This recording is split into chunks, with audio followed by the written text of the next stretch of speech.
goodness, you have poured out grace.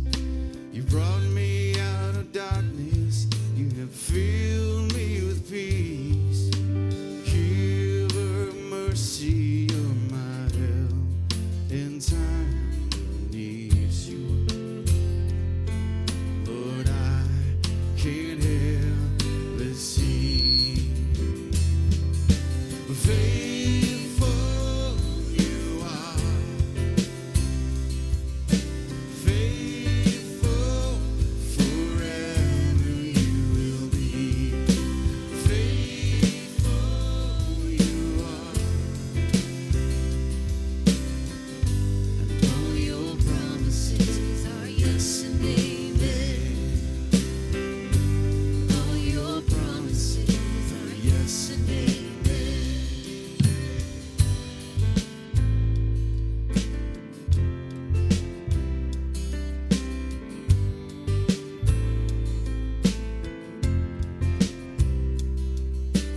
Beautiful Savior, you have brought me near.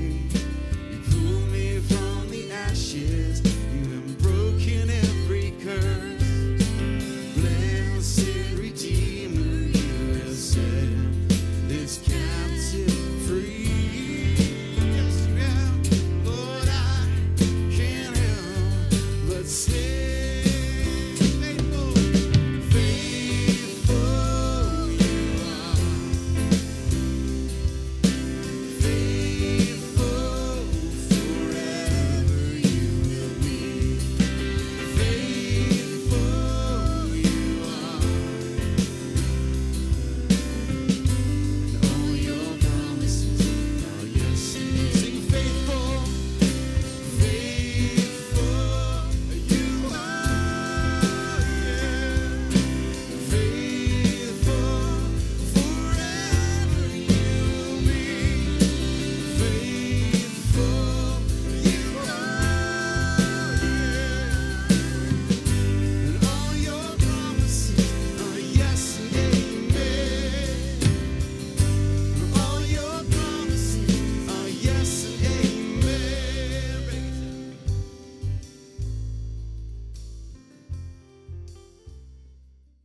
Hi, guys. Oh, gosh. God is good. So, my mom, she had me when she was 24. She had another little girl. Well, she had my brother when she was 20, and she had another girl when she was 18. And she gave her up for adoption when she was a baby, and then had my brother and then me. And I remember when I was 8 years old, my mom sat us down, and she told me that I had a sister out there in the world. And I was, in my 8-year-old mind, I was just like, cool, I have a sister. I just had a brother, and I wanted a sister because brothers are brothers. And I didn't really think much of it. And then throughout our lives, my mom expressed an aching to meet her daughter. She was told through the private adoption agency that she was not allowed to look for my sister until she was 18. My mom was allowed to put my mom's name on a list for Megan to find my mom, but she wasn't allowed to actively look for my sister. Come to find out, that's not really the truth, but my mom's a rule follower, so that's what she did. And then I remember growing up, on Megan's birthday, she would always be kind of down and be like, it's Megan's birthday today. And I was like, sorry. I don't know. In my little childhood head, I couldn't really wrap my mind around what she was feeling and processing. Anyways, so through 23andMe, this year we made contact with my sister. We found out on Valentine's Day that she had called my mom and said, hey, I'm your daughter. And so then we waited a month. My mom was already planning to come out. My mom lives in Hawaii. She was already planning out to come here to visit us in March, and we met on St. Patrick's Day. So I feel like the coolest part of the story is, so she was adopted to a family in Torrance. She grew up in Torrance, spent some time in LA, moved up to Oregon for like 10 years, and then randomly moved to San Clemente. They live 7 minutes away from us. They have 3 kids, all like within my kids' age ranges. They all like get along really well. And also it's like our first time having cousins for my children. Like both of us, our brothers have not given us cousins. So it's cool, and it's fun because I was so focused on my kids having cousins, and they came over, and I was like, you guys are cousins, and then one of them was like, Auntie Hope, can I have water? And I was like, I'm an auntie. Like, I forgot that I also was like gaining a title. It's just been really beautiful. We have spent the majority of our holidays together since then. It's all like leading up to meeting her, so like that month where like I knew about her but hadn't met her yet, I was like, they could be any type of weird. Like, they could be like, I don't know, real crazy. But after I met him, I met her, I called Adam, I was like, she's like a normal person.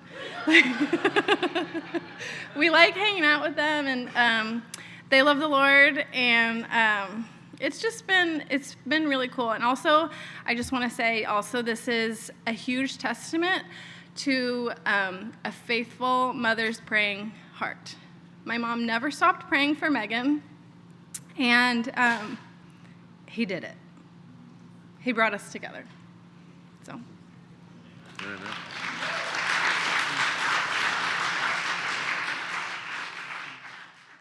So about 10 years ago, I started, well, actually, I'll give you background.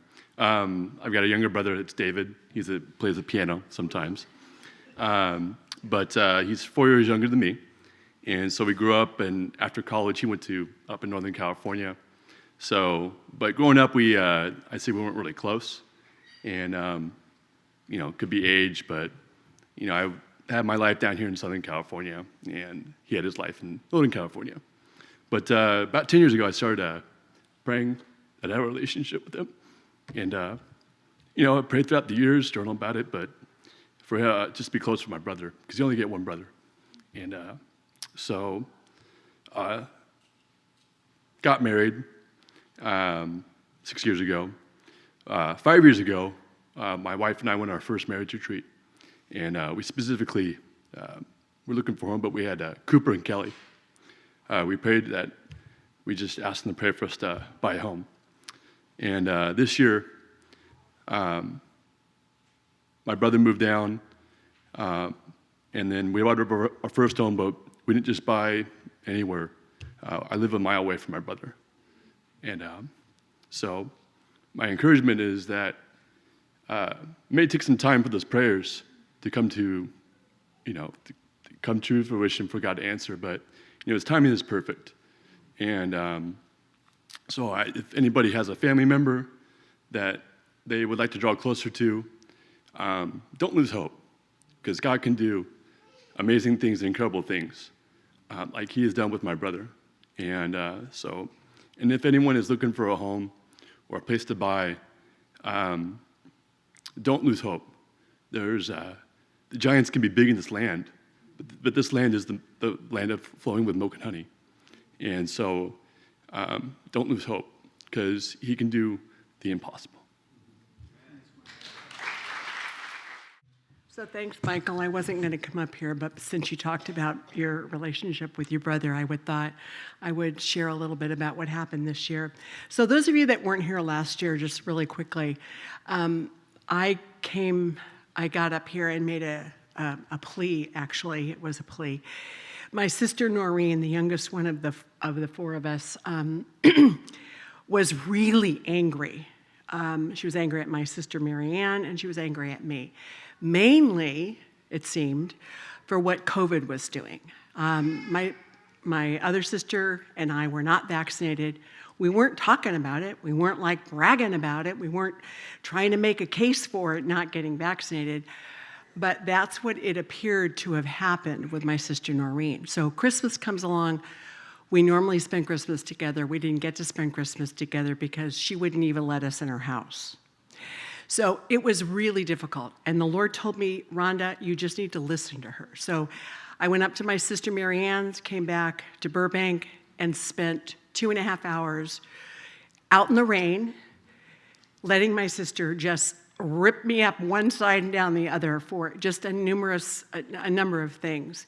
It wasn't pleasant, but I will tell you, it was worth it, because what God did in me, and I'll be honest with you, I don't know what he did in her, but I know he did something in me, because I just came off a trip up to Santa Maria, 4+ hours just to get to Goleta, okay? And then those of you that know this area, that's a lot of time to spend, but we were in the car together, and we had a really good time. We talked about some things that ordinarily I think would have caused some problems, but it didn't. And I'm not telling you what God did in her. She told me and she tried to make me promise that I wouldn't pray for her because she doesn't believe in God anymore. So, of course, I didn't conform to that promise at all. And Kevin has been so good that on Tuesdays he often thinks of her, my sister, when I don't think of her, and has prayed. So something's happened. I believe that God has done something in me as well, but the main thing is that my sister and I are now restored, and we're at least talking. So that's a good thing. So thank God. I just want to say thank you for all your prayers for Cade. It's been 12 years since we discovered the brain tumor. The stroke anniversary is coming up. But we went from, is Cade going to live, to how now we think about how his life can thrive. And I never want to take this for granted. I want to say thank you to our body for praying. Our family comes from a long line of grit. My Uncle David, Maureen's father, he has just, the fact that they're here and he's alive is, if you knew the story, it's like absolutely amazing. Like, I think with your dad and with Cade, one of the things, we want to control everything. We want to control all the outcomes. But the truth is, all of our days are numbered. And I'm thankful for the days we have and the life we have and for family. And I just, every day, like when Cade's, working on chemistry, I'm like, this is a far way from are you going to live? So I'm so thankful. And, Cade's journey continues. And all of you that have prayed, thank you so, so much. Love you guys. I thought I'd share just, most of you know the story, and I've kind of gone over it with Maureen and Adam, they've heard it, but a big part of this year for me was losing my brother. And he was, I've said it before, he's a man of amazing character, but the prayers that came from here were just, I felt sustained on those. And the story, and I've told this to individuals, was that I got a call on Friday that said he nearly died that night, and I needed to get on the first jet back. It was Memorial Day weekend, and I was planning to go back on Wednesday anyway. When I had made those reservations, I was planning to go back and play golf with him because he had cancer, but he was still playing golf. But he went from just doing that, just went really fast. And so I talked to him on Friday, and he told me, he said, I nearly died last night. He said, I'm not, and I said, well, you can't go until I get there. And he goes, yeah, well, yeah, right. I said, no, Brian, you cannot go until I get there. Kevin, look, I said, Brian, you've got to promise me that you won't go until I get there. And he goes, okay, I promise. I said, good, because you've never broken a promise to me in your whole life. He's my little brother. You could go to the bank with his integrity. He wouldn't, he makes honesty look dishonest. So we did arrive and got there on Wednesday, went straight to his home. He was in hospice and lying there. And it worked out that we had 4 days there. And during those 4 days, I had personal time with him. I mean, he's a retired Army colonel with 3 master's degrees. And I said, Brian, is there anything I can do for you? And he said, yeah, love God more and love everybody else more. I've read that in my Bible someplace. He didn't want to be buried in his uniform because it wasn't about his ribbons. It was just about being a man of God. And so my other brother David, Maureen's father, 6 months prior or so, Brian met me at the airport to go to David, who was in critical condition. He was in a coma. So Brian and I went to see him, and then lo and behold, David and I are now with Brian in this room. And the 3 of us were extraordinarily close because of my dad's career. We traveled all the time together, across country by train. Twice we went across the Pacific Ocean together. We toured all through Japan and Puerto Rico and Kansas and Washington State and Pennsylvania and Massachusetts, all through the Dakotas and the upper Midwest. We just did, and it was just the 3 of us. So there we were, and we had some time alone and time of prayer. And I just want to say that I'm so grateful. One last thing that happened was, and I hate Zoom calls more than anybody. If you say Zoom calls, I start to twitch. But they have their place, and we got a flat screen in his room, and we did a Zoom call into Brian when he was lying in bed, and he was still cognizant. And I think, Maureen, you were in Utah. Erin was on a softball field in San Clemente. I was in the room, and we all Zoomed in, and each one of them had words of affirmation and appreciation to my brother, which was just an amazing thing. And the funny thing was, Mike and Erin had borrowed their car once and had dented the fender, and Mike never got it fixed. You know, Mike, where are you? Leave that out. He said they never got it fixed. But what happened was they said, he came back, he said, oh, I'm so sorry. They said, oh, forget about it. And then they said, you know what? There's so many white cars like ours, we can always tell ours in the parking lot because of the dent. That's the way they were. And so we told that story again to Brian. He was chuckling under his breath. And that was on a Monday. And then, no, I was on a Sunday. And then on Monday, Dudley and I went in, and we had to leave Monday afternoon. And I told him, I said, Brian, I love you, and I'm going to see you on the other side.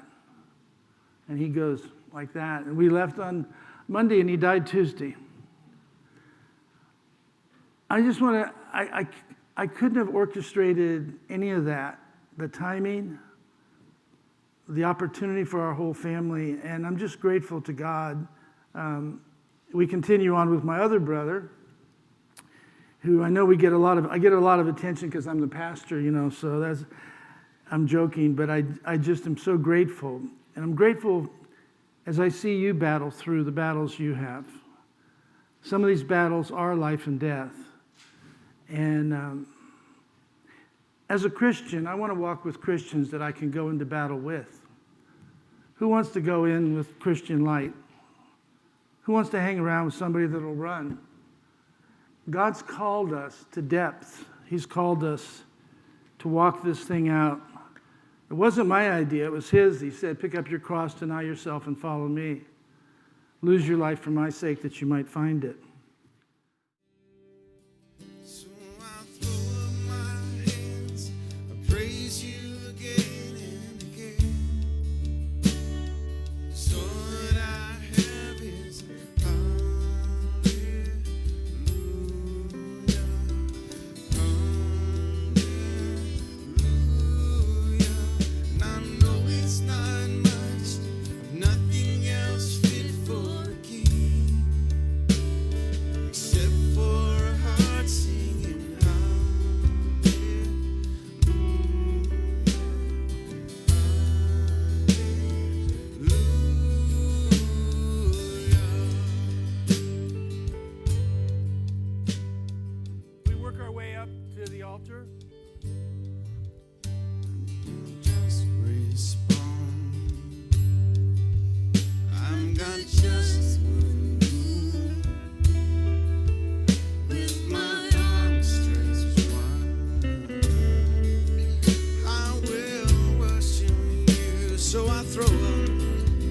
so